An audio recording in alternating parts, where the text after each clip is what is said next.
بسم الله الرحمن الرحیم. السلام علیکم ګرانو ملګرو. وحید الله خان یم او دا مهال په شالپین کې موجود یم.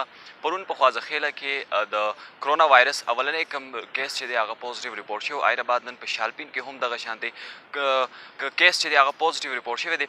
د وخت کې دغه کور مخې ته زه ولاړ یم. شاته تاسو سکیورټي اهلکاران لیدلی شئ. دا کور چې دی په مکمل توګه باندې سیل شوی دی. دې ته ان یا آوټ پروسس چې دی هغه مکمل طور باندې بند دی. دا علاقه چې ده کرنټینه قرار شوې ده. او ګرانو ملګرو د دې ځای د خلکو د انتظامیه نه لږې ډېر دا ګیلې دي چې یاره علاقه سیل کړي خو څه سهولیات نه ورکوي.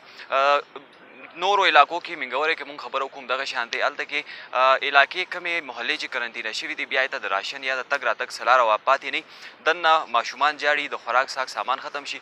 نو مونږ دا خدشه دی ظاهر کوي چې هسې نه زمونږ هم صورتحال دی. نو وخت نه مخکې مونږ دا خبر خپل اعلی حکام ته رسوو چې د دې محلو د هماغه شانتې خیال وساتلی شي.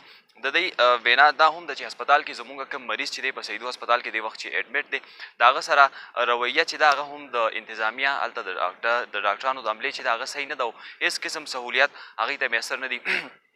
ګران ملګرو 2 غنټې مخکې کله چې موږ په خپل 22 نیوز باندې پوسټ تاسو ته دررسولو دغه خبر چې یاره په شالپین کې پوزیټیو کیس ریپورټ شوی دی. نو هر چا وی چې دا افوا ده او غلط خبر دی. خو 22 نیوز همیشه د تصدیق نه بعد تاسو ته خبر در رسوي.